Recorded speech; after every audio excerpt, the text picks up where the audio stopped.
In less than 2 weeks' time, the January transfer window opens and the majority of clubs in the Premier League will be looking for reinforcements. So in today's video, I'm going to go through every Premier League club from 20 all the way to Liverpool in first and suggest one player that I think is somewhat realistic that they could get in January. Now, I'm not going to lie, I feel like for some of the smaller teams, it is difficult because you've got to think realistic. You know, I thought this player or this player could be really good for a Southampton or a Leicester, but it's like, well, that player's not going to go to Southampton or Leicester. So I've tried to think a little bit out of the box, and we are starting with Southampton, who have some good players, you know, Dibbling, Archer, Harwood, Bellis, Fernandez. I don't know what happened. I really like Fernandez. I know Dibbling gets a lot of the attention, but I really like Fernandez at Southampton. And I know they've got Bella Kotchap. Is he injured? I haven't seen him in a while. But I've gone for a defender at Southampton. I think that's probably what they need. I actually think they've got some attacking quality. And I've gone with Kevin Mantilla. He was actually linked to Liverpool a little bit earlier in the year. He's one of the best gems in South America. He's a centre-back, and I think potentially he could do well at maybe a lower Premier League side. I think he's got the physicality that could suit the Premier League. He's got strong defensive awareness. He's physically good off the ball. I think he could improve the physical flooring of Southampton, because I think Southampton, you know, in the Championship were one of the best sides. Technically, they look to play good football, but I think in the Premier League they need a bit more of that physicality. You can't do what Burnley did and try and play pretty football. They need to be a little bit better defensively. So I've gone with him. Wolves, I did all of the research. I went with Teden Mengi. Although he has recently picked up an injury, although he should be back end of January. Now, Teden Mengi is a player I really wanted to put in this list. One, because he's ex-Man United, and I do really like the player. But two, it doesn't take a genius to know that Wolves need a centre-back. Their attack is good. Their attack can score goals. You know, Strand Larsson's been good. Ait-Nouri can contribute to the attack. Cunha's obviously very good. I know Ait-Nouri is a sort of a left-back.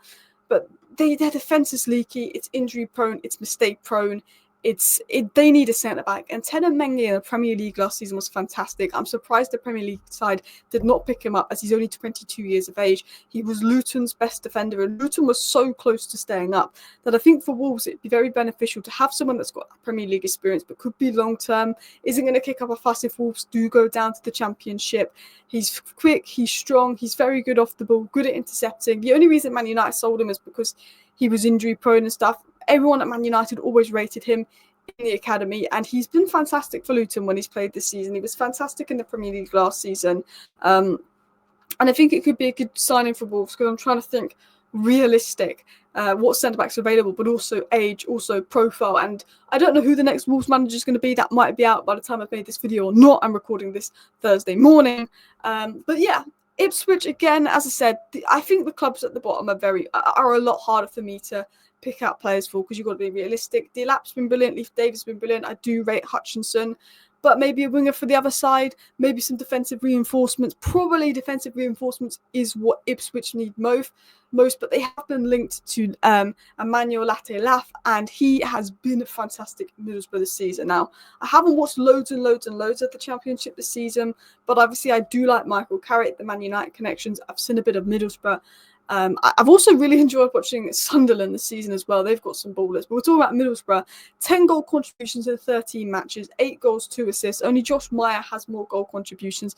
Looks like an attacker that's physically good, it's technically good. I think could make the step up to the Premier League. And I feel like Kieran McKenna's proven that he can take players from, you know, he's taken players from League One to Premier League level and handled the transition in a step up in the league. So I think that would be my pick for Ipswich.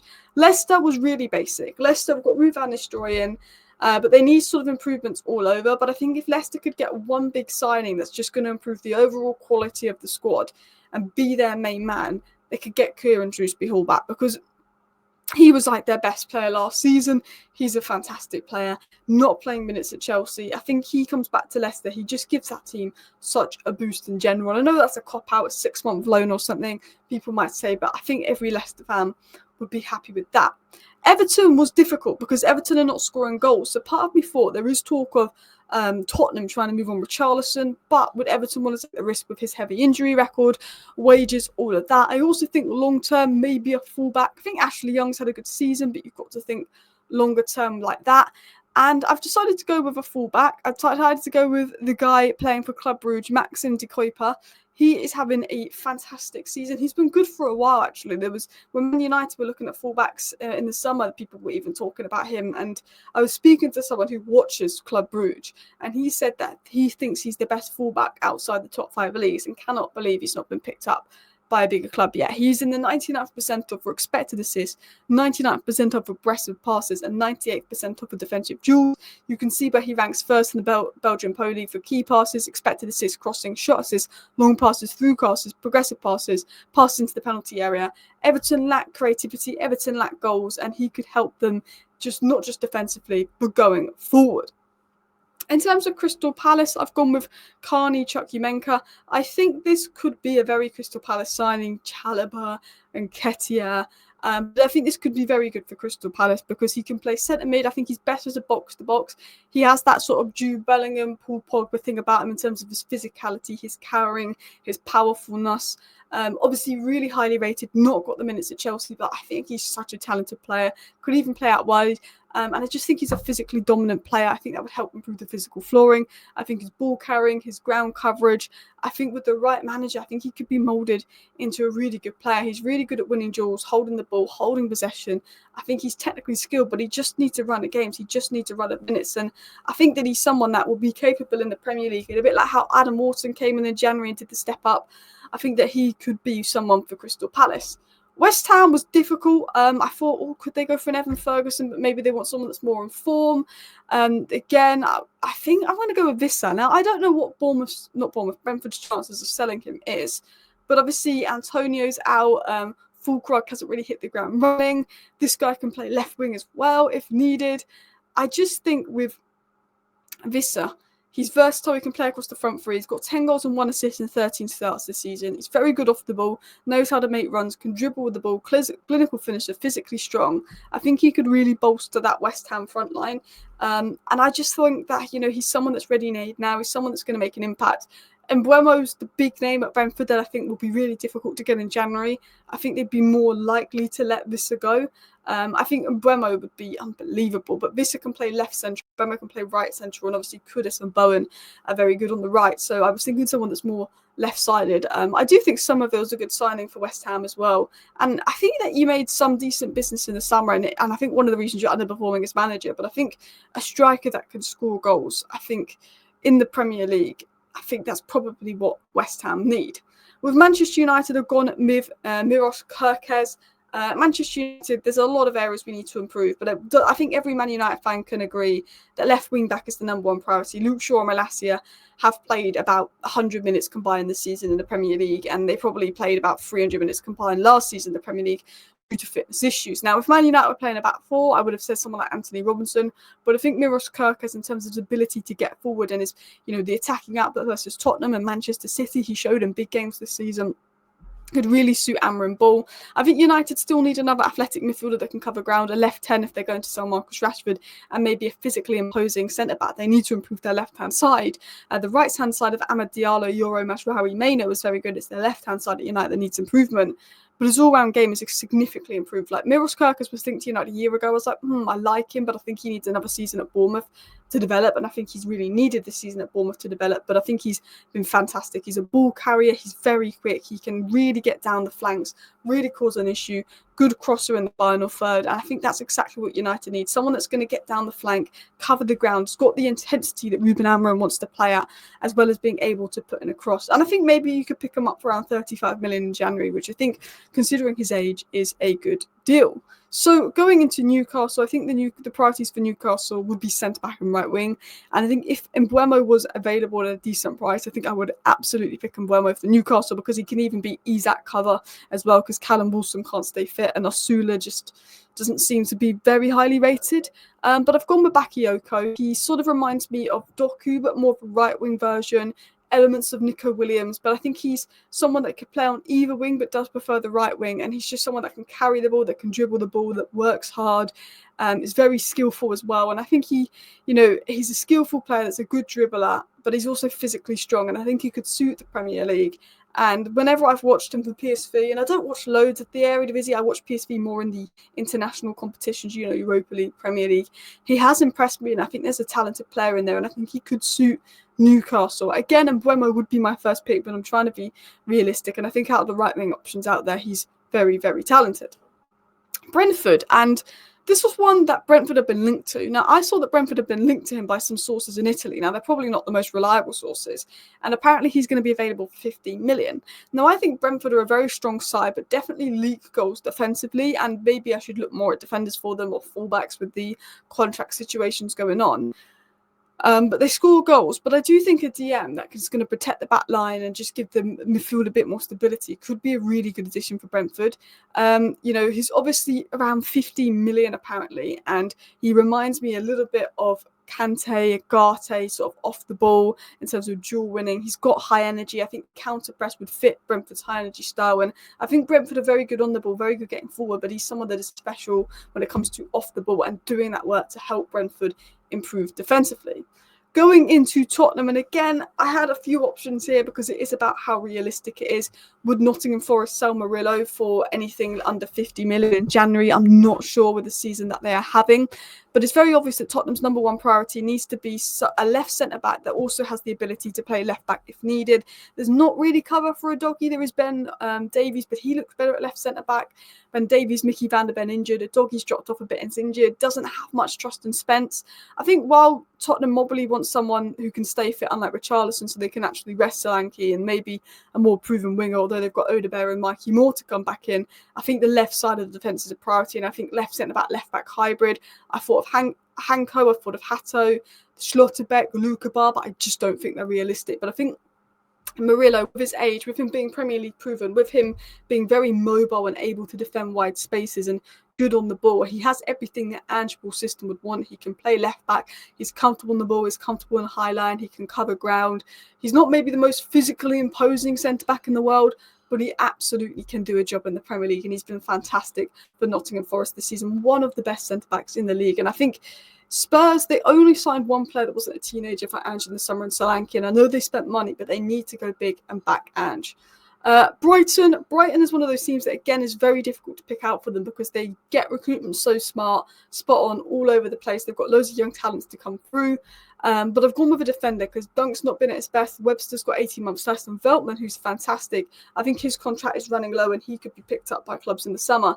And probably the highest rated talent out in Brazil is 18-year-old Vitor Reis. He has been regarded from those watching in Brazil as the next Thiago Silva. He's a very good two-footed centre-back, and I think he suits everything Brighton would want because he can play right centre-back, left centre-back, central centre-back. He's very good on the ball, very technically gifted, but also really physically good. He can defend the large spaces, he can defend the wide channels, he's good in the air, and that's what Brighton look for when they're recruiting a player, someone with technical qualities, physical qualities, with good coaching that could be moulded into a top player, and he gives, Caicedo energy. When Caicedo comes into Brighton, he could be the next big centre-back. So that is my pick for Brighton. Do you know what? I'm going to be honest with you. I thought Fulham was the hardest club to pick for on this list. And if there is any Fulham fans watching, let me know. Because I was like, Fulham are quite complete all over. They don't have a player that I'm like, he's bad. Do you know what I mean? Or he's weak. So I've gone rogue, and I've gone with Evan Ferguson, and he could even be available on loan. And I don't think Fulham really need a striker, but I do think that Evan Ferguson could be a top-level striker, and obviously has struggled a bit more recently at Brighton. But this time a year ago, he was in a really good place where he'd started most of Brighton's games and scored in most of them. And if you've watched Evan Ferguson, you know that there's an unbelievable player there that can get between the lines, that can hold up the ball, that understands when to run, when to hold his run, has got the intelligence, he's physically good, can hold up play, comfortable back to goal, but then he's got the pace, can run the channels, physically good in the box. There's an unbelievable player there, and I think if you're a Premier League club that is looking to maybe add more goals, he could be one. I also did think West Ham could look at him as well, but I think West Ham, just with how out of form they are, would want someone more in form, whereas if you're an in-form club, you can take the risk of someone that's not been getting the minutes as much lately. Villa, and I know I said realistic, and I don't know what Villa's funds would be like in the January window, but if Villa really want to close that gap, they're going to need a Jarrod Bowen level signing. I think Villa are a good side, but maybe they need a signing of that next calibre to close that gap. They're a Champions League club now, and I've gone with Jarrod Bowen. Can play across the front three, predominantly a right winger. Has been West Ham's standout performer this season. I think Kudus is naturally the better player, but I think Bowen's been better this season. He's got 8 goal contributions this season. He had 22 goal contributions in the Premier League last season. He is very good at dribbling. He's a good finisher. His movement is good. His running is good. His work rate is good. He's got leadership. He's got experience. Leon Bailey and Bowen and, John Duran and Watkins. There's, Morgan Rogers could play in behind. There's some very good attacking players at Villa that I think could take them to that next level. And I think with Bowen, he's a big game player. I feel like he's the guy that he's going to show up in the big games, and I think he'd be a good addition for Villa. But I do think there's about 3 on this list where I do think, how realistic is that? Because you've got to think of, it could happen, but you'd have to pay a lot to get them in January, and I think Villa, I don't know if they have that money. Going into Manchester City, I think Man City need a dynamic midfielder that can cover ground, that has the legs. They cannot defend transitions. Gundogan's legs is gone. A Kyle Walker replacement and a winger with consistent output, because Foden, Grealish and Savinho do not have a goal as of filming this video. But I've gone with Subamende because Manchester City didn't spend a lot of money in the summer, and I think Manchester City need to go big. And I think Bruno Guimaraes and Martin Subamende is the 2 perfect midfielders for Man City. And I think Newcastle, there's just no way they're selling Bruno Guimaraes in January unless they get like 150 million. Whereas I think Subamende could still be available for 60, 70 million. So I've gone with Subamende. I think Liverpool would want him. Obviously, they might go for him. But he's technically very good on the ball, strong in build-up, good at breaking lines, press resistant, comfortable in tight spaces, high IQ. He can do what Rodri does if Rodri's not there, but he could also play with Rodri. We saw that in the Euros. Strong dual winner, anticipates the game well. The big question mark around Man City is because of the court case looming and stuff, and they could be found guilty. They could be facing relegation, points deduction. Not many players really wanting to join Manchester City at the moment, which is probably one of the reasons their only real signing in the summer was Savinho, because a lot of people are really cautious with where Manchester City are at. And reluctant to join them in case they do get relegated. And we will get the hearing in the next month. And if they are found guilty, they may appeal that, and it could drag on and on and on and on and on. Nottingham Forest, again, this is probably one of the less realistic ones on there, because I think there will be a top 6 club looking at him. But Nottingham Forest are what? They're like 4th in the league. They're very well off. They're very comfortable. I feel like they're quite solid. So if they're comfortable, they need to go for a young gem. Someone that could be a top-level player. And I've gone with Luka Gornadua. Now, he is a player that I would happily have Man United sign.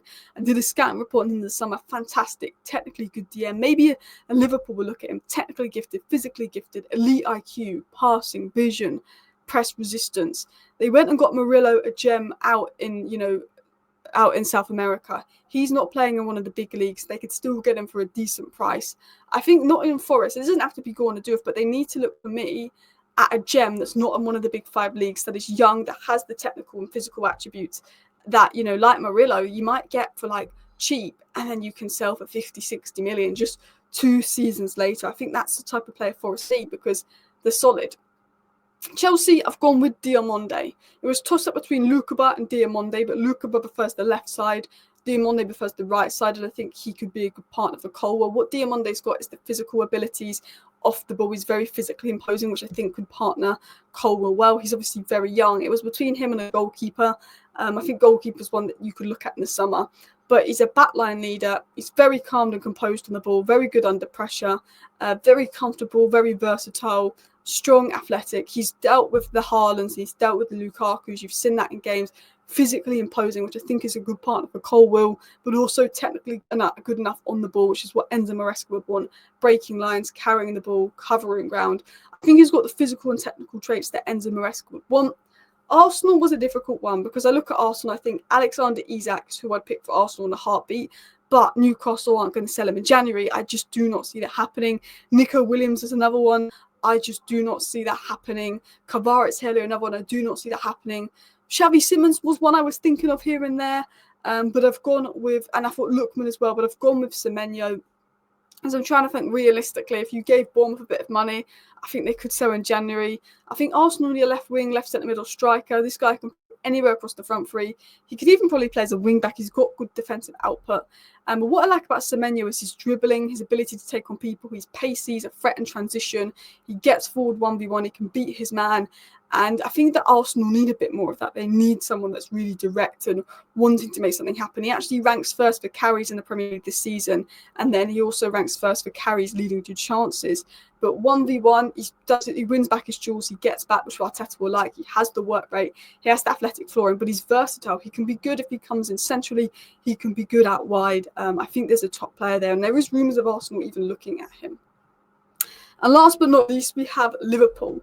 Now, I've gone with Robertson and Cherki there because I didn't want to put Cherki again because I put him for Manchester United, but I also think he'll be equally as good as a fit for Liverpool. But obviously, I'm going to hope Cherki goes to Man United, not to Liverpool. But I think that what that Liverpool have got is Anthony Robinson, more ready-made, no major weaknesses, fast, powerful, very good 1v1 defender, very good ball carrier, got 2 assists versus Liverpool for Fulham the other day. You know, Liverpool will see Anthony Robinson and exactly what he could offer.